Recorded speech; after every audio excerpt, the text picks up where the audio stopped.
गरीब भाभी।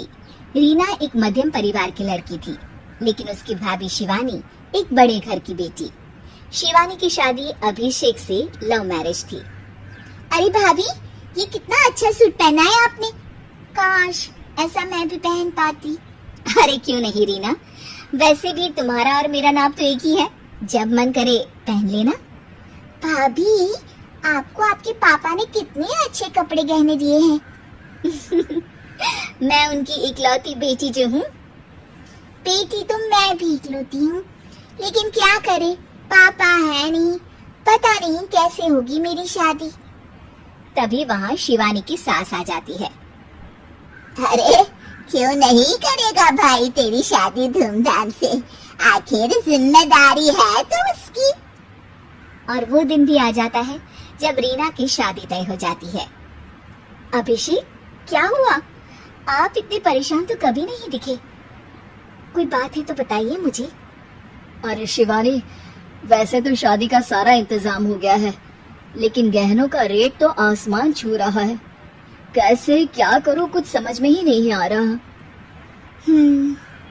थोड़ी देर में शिवानी अपने पूरे गहने अभिषेक के सामने रख देती है। ये लीजिए, गहनों का इंतजाम भी हो गया। अरे नहीं नहीं शिवानी, मैं ये गहने किसी हालत में भी नहीं ले सकता। ये तुम्हारे पिता ने तुम्हें दिया था, और तुम हो कि। तभी वहाँ सास आ जाती है। अरे तो क्या हुआ, इसकी तो हो गई ना शादी, अब किसे दिखाने हैं इसने गहने।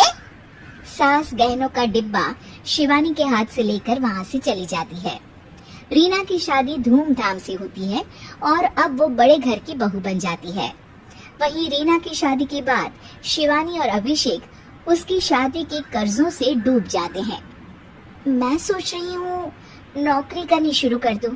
वैसे भी पढ़े लिखे हूँ, आपकी थोड़ी मदद भी हो जाएगी। वैसे शिवानी, कुछ दिन कर लो तो अच्छा ही होगा, क्योंकि जरूरत भी है। अब शिवानी भी नौकरी करने लगती है और घर खर्चे में अभिषेक का हाथ बटाती है।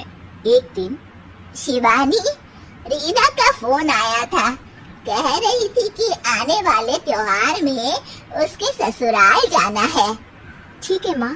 अरे ठीक तो है, लेकिन एक काम कर लेना, उसके सास ससुर से लेकर पूरे खानदान के कपड़े मिठाइयाँ सब ले आना, और हो सके तो रीना के लिए छोटे से कान में पहनने के बूंदे भी। और क्या है ना, शादी में उसे सारी बड़ी बड़ी कान की ज्वेलरी दी थी, घर में पहनने के लिए तो उसके पास कुछ भी नहीं है। शिवानी सोच में पड़ जाती है कि वो क्या करे, क्योंकि कर्जों और घर के खर्चों के बाद तो पैसे बचते ही नहीं थे। शिवानी फिर अपने पिता को फोन करती है और उनसे पैसे मांगती है। देखो शिवानी, मैंने तुम्हें शादी के वक्त ही मना किया था कि ऐसे घर में शादी करनी ही नहीं चाहिए। अरे अभिषेक को शर्म आनी चाहिए जो ससुराल से पैसे मंगवा रहा है। शिवानी को पिता की बात पर गुस्सा आ जाता है। आप मेरे पिताजी हैं और मैं परेशान थी, इसलिए आपसे मदद की उम्मीद की पापा। अभिषेक को तो पता भी नहीं है कि मैंने आपसे पैसे मांगे हैं। शिवानी सोचती है कि वो अभिषेक से बात करे, लेकिन फिर उसे लगता है कि वो टेंशन ले लेगा। तभी शिवानी की नजर हाथ के कंगन पर पड़ती है। सीधे बाजार जाती है और उसे बेचकर ननद के घर ले जाने का सारा सामान लेकर आती है और सास के सामने रख देती है। हाँ, ठीक है, लेकिन फल थोड़े और अच्छी क्वालिटी के होने चाहिए थे। शिवानी कुछ नहीं कहती, वहाँ से चली जाती है।